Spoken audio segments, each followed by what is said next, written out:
Hello friends, तो आपका स्वागत है हमारे आज के इस वीडियो में।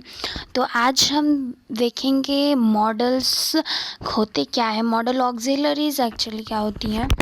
तो वीडियो बहुत ही यूज़फुल होने वाली है। वीडियो को लास्ट तक देखिएगा और पसंद आए तो लाइक शेयर एंड सब्सक्राइब। तो वीडियो के लास्ट में हम प्रैक्टिस भी करेंगे regarding model auxiliaries, so it's really going to be useful. So in this video basically we are going to see what are models, what are its types, and what are their uses, where do we use these models. So all these things we are going to cover this in this video. So let's get start. So model verbs होते क्या हैं। तो मैं start करने से पहले आपको बता दूं कि मॉडल्स होते क्या हैं। तो मॉडल्स और model auxiliaries are verbs that are used to express the mood or attitude of the speaker in different context. तो मॉडल verbs बेसिकली वो वर्ड्स होते हैं जो कि जैसे फर्स्ट पर्सन जो बोल रहा है उसके मूड या एटीट्यूड को वो एक्सप्रेस करता है। जैसे कि he can ride the bicycle, इधर कैन वो स्पीकर के मूड को डिस्क्राइब कर रहा है ना, he is showing something regarding that, so it is model. So let's see which are the model verbs, or we can called auxiliary. So this all are model verbs. First one is can, second could, third may, fourth might, fifth must, shall, should, will, would. तो ये 9 model auxiliaries है हमारे पास। Actually इधर मैंने सिर्फ important modal verbs को लिया है। In next video will see some other model auxiliaries. First we will discuss this in this video. So in this video we'll see 9 model auxiliaries, which is can, could, may, might, must, shall, should, will, would. तो basically model auxiliaries होते क्या हैं। So they are auxiliary verbs that provide additional and specific meaning to the main verb of the sentence. तो auxiliary वो verb होते हैं, verb मतलब क्रिया, जो किया वही क्रिया। auxiliary वो verb होते हैं जो हमें कुछ एडिशनल और स्पेसिफिक मीनिंग प्रोवाइड करते हैं मेन वर्ब के लिए, जो कि सेंटेंस में होता है। तो मेन वर्ब है और उसके बारे में हमें कुछ ज़्यादा या कुछ स्पेसिफिक जो मीनिंग प्रोवाइड करता है उसे हम ऑक्सिलरी कहते हैं। आगे हम देखते हैं वीडियो में, आपको अच्छे से समझ आएगा। सो लेट्स सी वीडियो में आपको model auxiliaries, this all types of model auxiliaries discuss करने से पहले सबसे पहले बता दूं कि मॉडल ऑक्सिलरी हम यूज़ कब करते हैं और किस लिए करते हैं। तो ये is example, Mary could play the piano. Here could main verb के बारे में कुछ एडिशनल स्पेसिफिक मीनिंग दे रहा है वो, कि here could is used to show some type of what we can say that any ability it's showing. Yes ना, the word could, ये हमें पता है मॉडल है, मेन वर्ब के पहले आया है, विच इज प्ले के पहले आया है ये, और कुछ एडिशनल स्पेसिफिक इंफॉर्मेशन दे रहा है, मीनिंग दे रहा है अबाउट द सेंटेंस। तो कुड कब आता है, सब्जेक्ट हो, फर्स्ट सब्जेक्ट एंड सब्जेक्ट के बाद वर्ब हो, मेन वर्ब, और इन दोनों के बीच में हम मॉडल ऑक्सिलरी का यूज करते हैं टू गेट सम स्पेसिफिक और additional meaning from that sentence. So example is Mary could play the piano. इधर Mary play the piano, okay, it's the sentence. But अगर हम कुड एज यूज कर रहे हैं हम इस सेंटेंस में, तो it we can get some additional or specific meaning from that sentence ना. that could is representing, could represent कर रहा है ability को जो मैरी के पास है. Mary play the piano, Mary हाँ चलो प्ले कर रही है पियानो, पर कुड वो हमें उसके बारे में बता रहे कि उसमें एबिलिटी है मैरी में, वो इसलिए वो पियानो प्ले कर रही है. So let's see the forms. There is no S in singular. There is no do does in the question. There is no don't doesn't in the negative. So जो हम model auxiliaries लिखते हैं उसमें जो S होता है वो singular में नहीं होता है. डू डज क्वेश्चन में हम नहीं यूज़ कर सकते हैं. If we are asking any type of question, we don't use do or does. Third point is don't and doesn't. हम डोंट और डजंट का यूज़ भी नहीं करते निगेटिव फॉर्म में. First point was we don't use S in singular. Second one is कोई do does नहीं होता है क्वेश्चन को हम जब पूछते हैं. इन एनी किसी नेगेटिव फॉर्म में हम डोंट या डजंट का भी यूज़ नहीं करते मॉडल फॉर्म में. So here see example, he can sky. He can sky or he can skies. Does it make any sense? Cans वो कैसे आएगा, cans कैसे आएगा. इधर हमने फर्स्ट पॉइंट में देखा कि cans हम नहीं यूज करते हैं सिंगुलर में. can में नहीं आएगा s. Second one is would you like to come with me. Do you would like to come with me. do जैसा कि हमने सेकेंड पॉइंट में देखा, हम क्वेश्चन पूछने के लिए do यूज़ नहीं करेंगे, हम मॉडल ऑक्सिलरी का would यूज़ कर रहे हैं, इसलिए ये सेंटेंस रॉन्ग होता है and this right. Third point we have discuss, कोई निगेटिव फॉर्म में हम डोंट और डजंट का भी यूज़ नहीं करते हैं. Here the sentence is they can't be serious. Yeah, it's correct. They don't can be serious. Does it really make any sense? कुछ हमें सही इंफॉर्मेशन नहीं मिल रही है इस सेंटेंस से, so it's wrong sentence. Let's see some more. Modal verbs do not have infinitives or ing form. तो model जो वर्ब्स होते हैं उसमें हम इन्फिनेटिव्स का यूज़ नहीं करते और ना ing फॉर्म यूज़ करते हैं. To can, canning, to must या Mustang.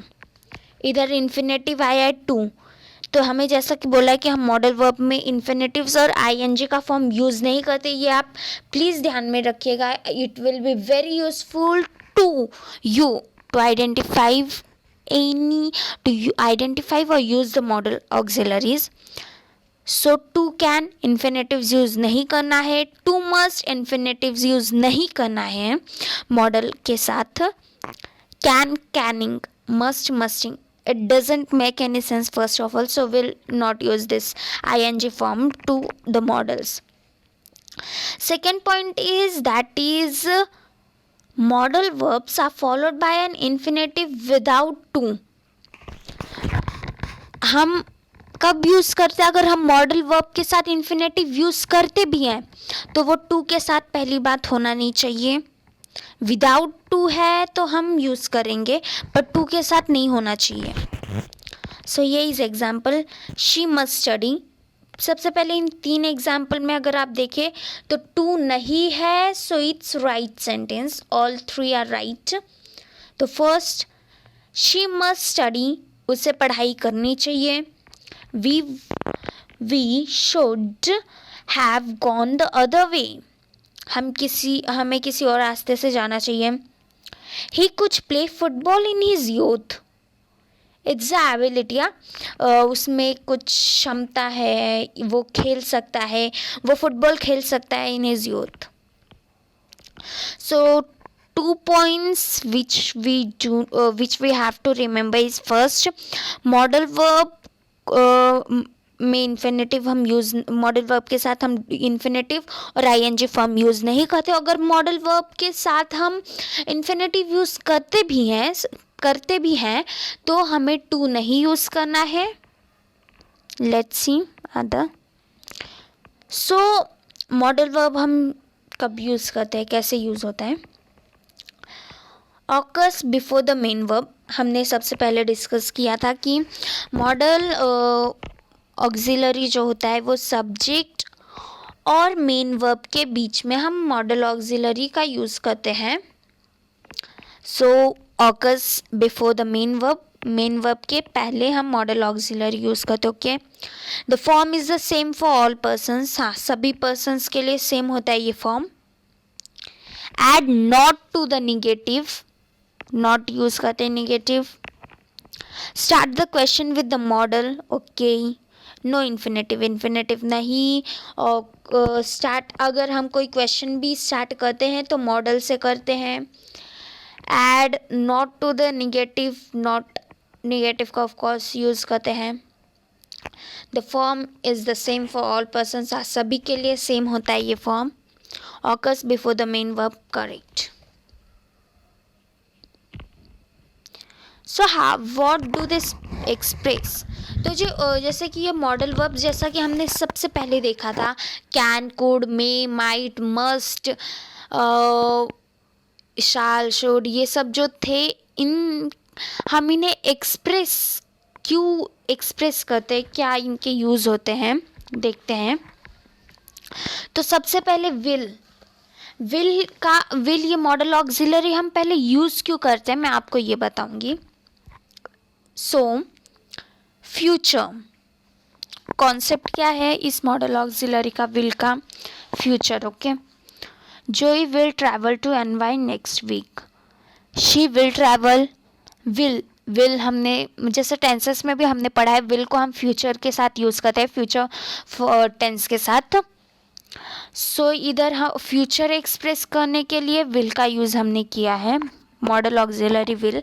Also modal auxiliary to show determination और विलिंगनेस के लिए हम यूज़ करते हैं. डिटर्मिनेशन दिखाना होता है तो हम विल का यूज़ करते हैं. Second, when we use will is firm request. अगर हमें रिक्वेस्ट करना किसी को तो हम विल का यूज़ करते हैं.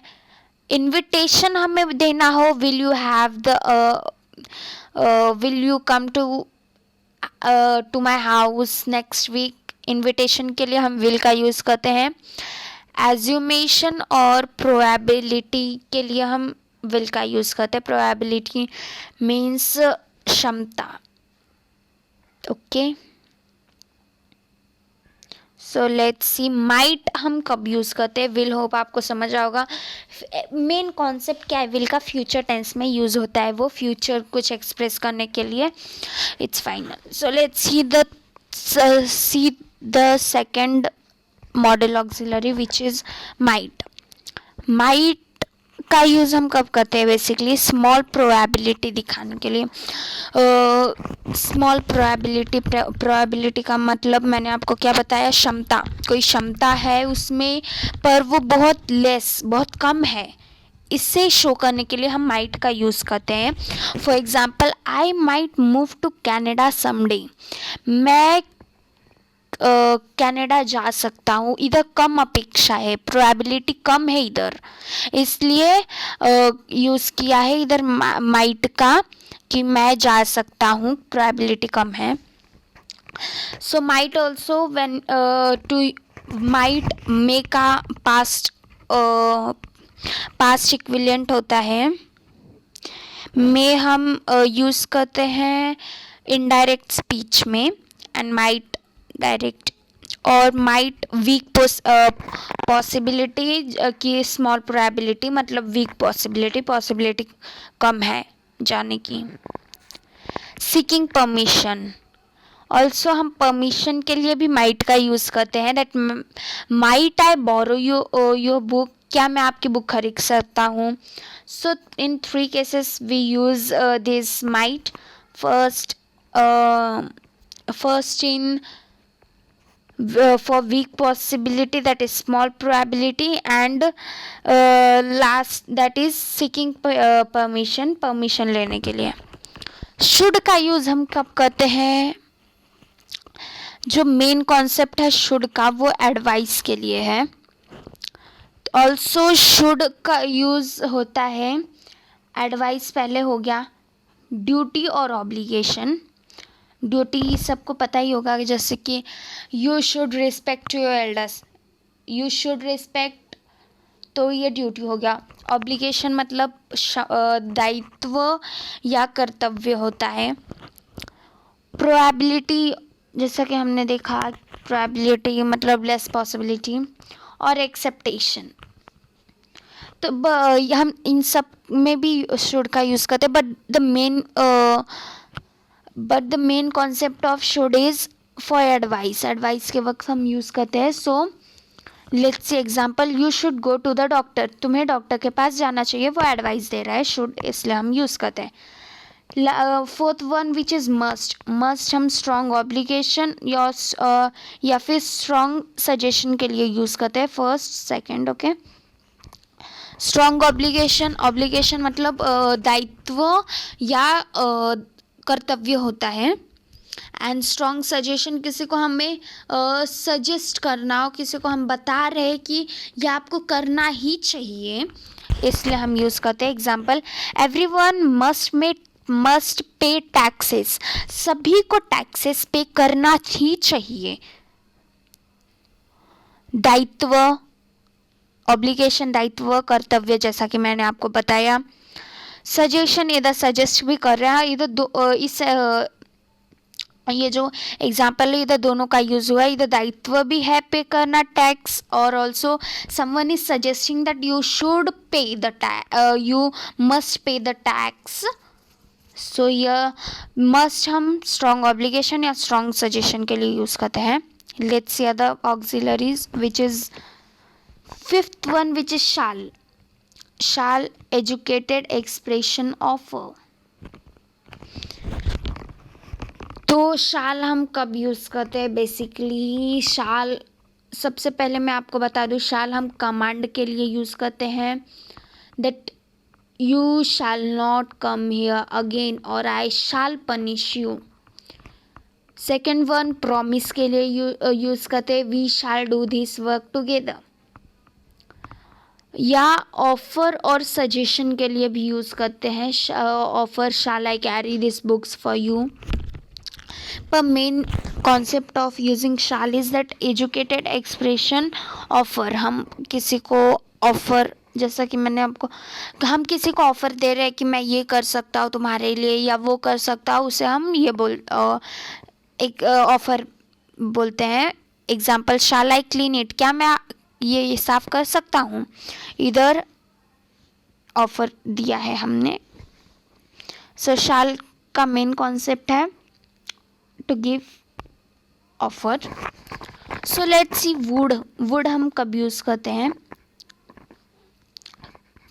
तो पहला हम would past use to. Would हम यूज़ करते हैं पास्ट. यूज टू मतलब मैं, यूज टू हम मतलब क्या होता है, मैं वो करता था. यूज टू हम बेसिकली तब यूज़ करते हैं जब वो डिसकंटिन्यूड हैबिट हो गई है, मतलब पहले वो करता था पर अब नहीं करता है. पास्ट में हम यूज़ करते हैं. सेकंड कब यूज़ करते हैं? Past unreal. पास्ट अनरियल में यूज़ करते हैं जो कि I would by the car but I can't afford it. Present unreal मतलब कि वो जो प्रेजेंट टाइम आपको समझ आया होगा. और ऑल्सो प्रेजेंट अनरियल को आप इमेजिनरी सिचुएशन भी बोल सकते हैं कुछ. प्रेजेंट अनरियल मतलब प्रेजेंट में आपको वो करना है पर आप कर नहीं सकते, उसके लिए हम वुड का यूज़ करते हैं। हम दो पास्ट यूज टू में हम देखते पहले example, when I was young I would play soccer. तो इधर पास्ट यूज टू वो करता था पर अब नहीं करता, it's discontinued habit, so here would का यूज हुआ है। सो वुड हम दो use, the main concept are two, first past use to, discontinued habit जो अभी वो नहीं करता, प्रेजेंट एंड रियल वो उसे करना है पर वो कर नहीं सकता। सो लेट्स सी अदर ऑक्सिलरीज।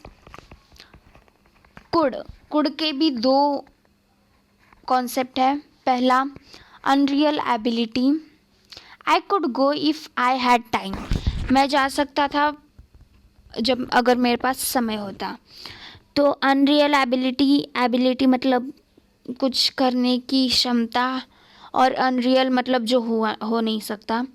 तो अभी वो कर सकता था पर उसके पास समय नहीं था, तो ability, unreal ability. Second one is past ability, जो पास्ट में हमारी एबिलिटी थी जो अब है नहीं, तो उसके लिए हम कुड का यूज़ करते हैं। She could play the piano not any more, she could play the piano not any more. So वो प्ले करती थी पर अब नहीं करती है, तो it was past ability.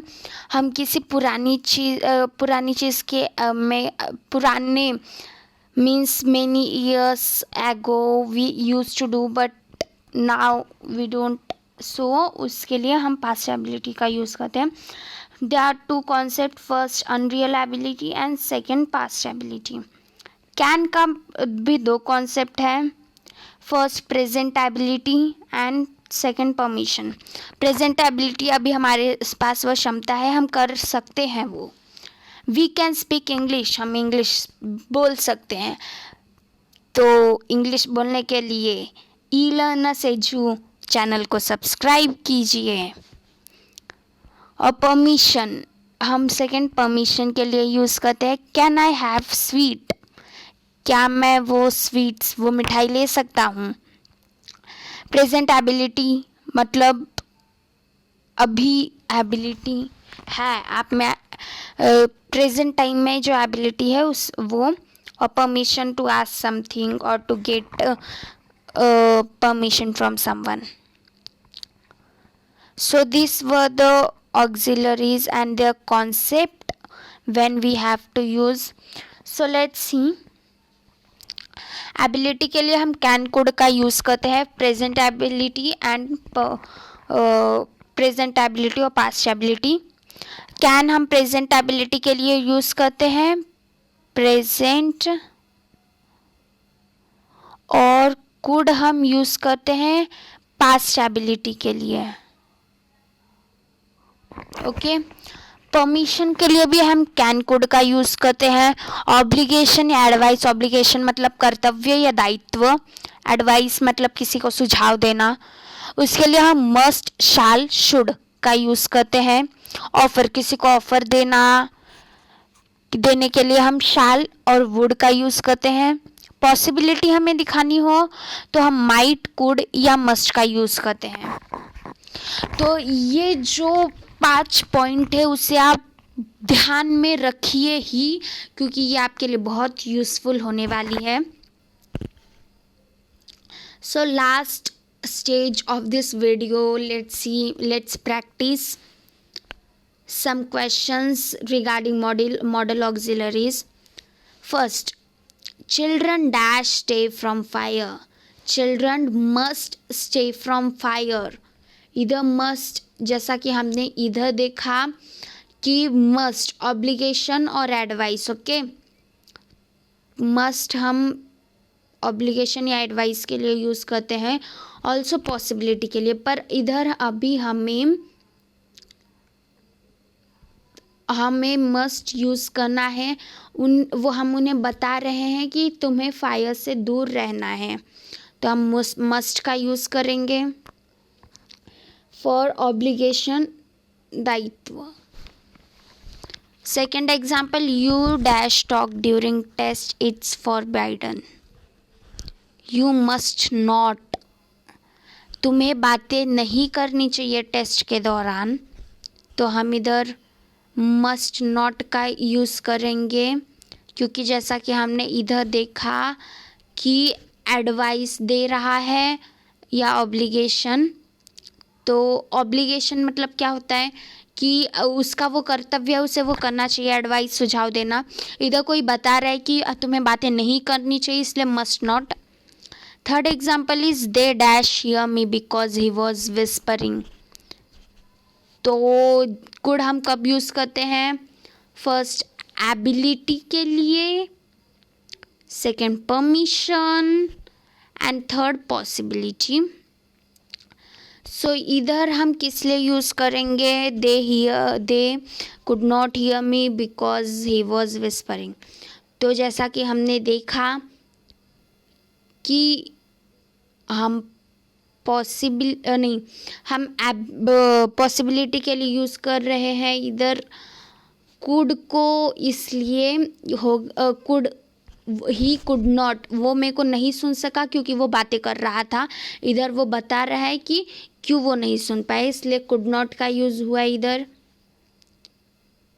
Fourth example is you like to have dinner with me to night.